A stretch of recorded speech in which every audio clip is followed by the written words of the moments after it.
አፍ ስንል ምንድነው ከከንፈራችን ጀምሮ ጥርሳችንን ድዳችንን ምላሳችንን ትናጋ ወደ እንጥል አካባቢ ምንለው አጥንታችን ጥርሳችንን አቅፎ ያለ አጥንታችንን ሁሉ የሚያጠቃልል የሰውነታችን አካል ነው። አፍ ብዙ ተግባር አለው።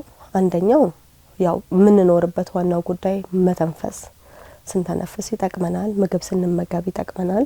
በንግግር ሁኔታ ላይ ቃላቶችን ለማውጣትና የተለያዩ አይነት ድምጾችን ለመፍጠር ይጠቅመናል። ለመሳቅ ይጠቅመናል እና በሁሉም ሰዓት ላይ ደግሞ ያለውን አክቲቪቲዎች ለማድረግ ይጠቅመናል ማለት ነው።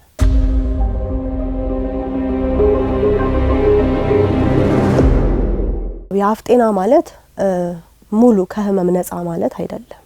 የአፍ ጤና ስንል ምንድነው አፋችን ውስጥ ያሉ የሰውነት አካሎች የምንላቸው ለምሳሌ ጥርስ ሳይቦረቦር መቆየቱ፣ ድድ ሳይደማ ሳያብጥ መቆየቱ፣ ምላስ ሳይሸት ሳይታመም መቆየቱ፣ በአጥንታችን አካባቢ ላይ ያሉ ምንም አይነት ጉዳት ሳይገጥማቸው ለምሳሌ የጥርስ መቦርቦር ሊሆን ይችላል ወር ደግሞ አደጋ ትራውማ የምንለው ሊሆን ይችላል ወር ደግሞ በተፈጥሯዊ ሁኔታ የሚመጡ የኮንጀኒታል አብኖርማሊስ እነዚህን ሁሉ ነገሮች ሳይኖር ጤናማ ሆነ ስንኖር ማለት ነው የአፍ ጤና ማለት።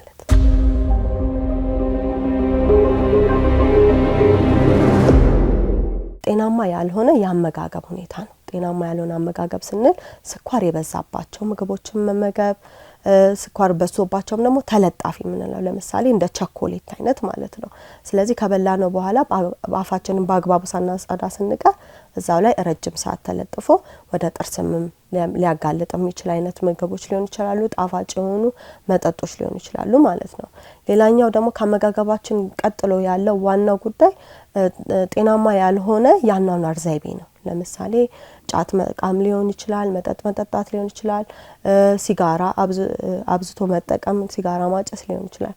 ከእንደነሱ አይነት ነገሮች ጋር ተያይዞ የጤና መቃወስን የሚያመጣ ነገሮች እነዚህ ናቸው።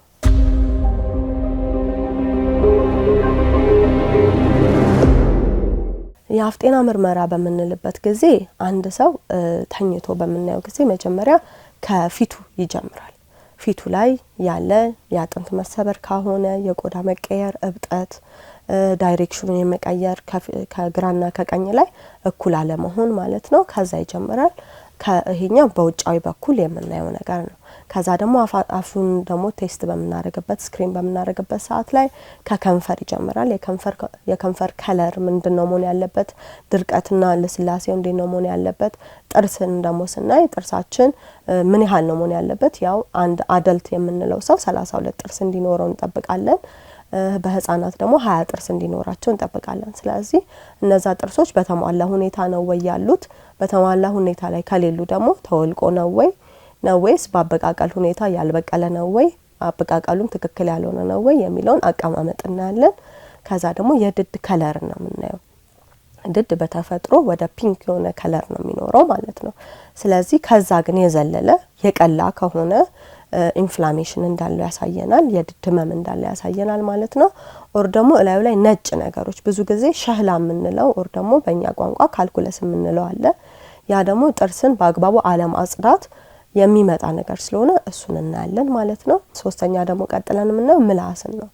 ምላስ ኢንቴግራል የሆነ የአፋችን ፓርት ነው። ስለዚህ ምላሳችን ከለሩ ሳይቀየር ሽታ ሳያመጣ ምንም አይነት ንጣትም ሆነ ጥቁረት ላይ ሳይኖረው መኖር ያለበት ነገር ነው። ከምላሳችንም እስር ላይ ምንም አይነት እብጠት አለመኖሩ፣ ቁስለት አለመኖሩ ይታያል። ሌላ ጉንጭ ነው። ጉንጭና ጉንጫችን ጋር ያለ ምንም አይነት ቁስለት አለመኖሩን፣ የተለየ ሬድነስ ኦር ደግሞ መቅላት፣ መጥቆር ምክንያቱም እንደነዚህ አይነት ነገሮች ከተለያየ አይነት ኢንፌክሽስ ከሆኑትም ነን ኢንፌክሽስ ከሆኑ ነገሮችም ጋር የተገናኘ ስለሆነ ሙሉን እንደዛ አድርገን አይተን እንጨርሳለን ማለት ነው።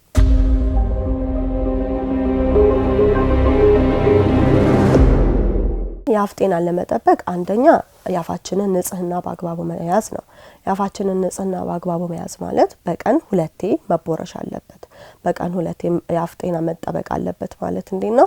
ጣዋት ቁርሳችንን ከበላን በኋላ፣ ማታ እራታችንን ከበላን በኋላ ብቻ ለ2 ደቂቃ ሚኒመም ለ2 ደቂቃ በጥርስ ብሩሽና ፍሎራይድ ባለው የጥርስ ሳሙና ብንጠቀም ይመከራል። ስለዚህ እሱንም ስናደርግ በአግባቡ ብሩሻችንን ከላይ ወደ ታች በማድረግ የጥርስ ድዳችንን ሳንጎዳ መቦረሽ አለብን ማለት ነው።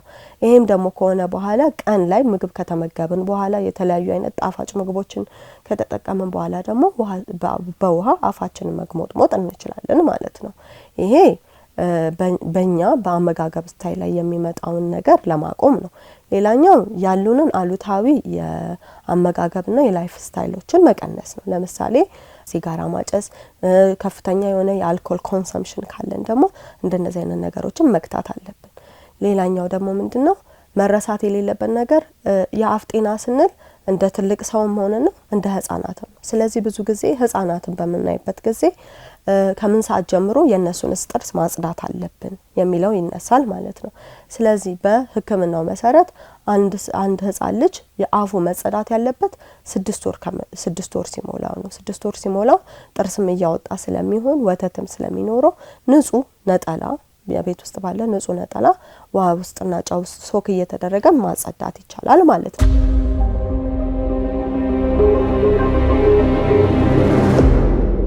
የአፍ ጤና ህክምና ብዙ አይነት አለው። ለምሳሌ መጀመሪያ ላይ አንድ ሰው ጥርሱን መነቀል ቢኖርበት ፊቱ ላይ አደጋ ኖሮበት ደግሞ አደጋውን ማስተካከል ቢኖርበት ኦራል ማክሲሎፌሻል ሰርጀሪ የሚባል ራሱን የቻለ የህክምና አይነት አለው። ሁለተኛው ደግሞ የስር ህክምና የምንለው ነው። ጥርሳችንን ብዙ ጊዜ እንዳይወልቅ ለመጠበቅ ብዙን ጥረት እናደርጋለን። ያም ደግሞ የሚደረግበት ብዙ ጊዜ የስር ህክምና የሚባለውን የሚሰራልን ደግሞ የጥርስ ህክምና አይነት ደግሞ ኢንዶዶንቲክስ በመባል ይታወቃል። ሶስተኛው የአበቃቀል ችግር ሲኖርበት ነው። አንድ ታካሚ የአበቃቀል ችግር ኖሮበት ጥርሱ ላይ እሱን ማስተካከል ሲኖርብን ደግሞ እሱን የሚሰሩ በኦርቶዶንቲክስ ስፔሻሊቲ የሰለጠኑ ሰዎች ይኖራሉ ማለት ነው። ከዛ ዘሎ ደግሞ በተለያየ አይነት ባደጋ በጥርስ ህመም በሽታ ኦር በተለያየ አይነት ሁኔታዎች ጥርስ ባይኖር ቢወልቅ እሱን ደግሞ ለመተካት የሚደረግ ደግሞ ፕሮስቶዶንቲክ ህክምና በመባል ይታወቃል። ሌላኛው አሁን በደንብ እየታወቀ ያለው ህክምና ደግሞ ድድን ነው። ድድን ደግሞ ራሱ ለማከም ፕሮስቶዶንቲክስ የፔሪዮዶንቲክስ ህክምና በመባል ይታወቃል ማለት ነው።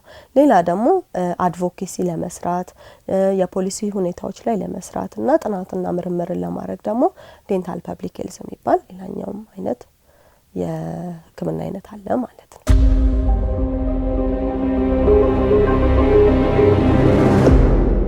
ማህበረሰቡ ማድረግ ያለበት ነገር ምንድነው? ከሁሉም በላይ እኛ ጥንቃቄን ቀድሞ ፕሪቬንት ማድረግ ላይ ብዙ መስራት እንፈልጋለን። ያ ማለት ምንድነው?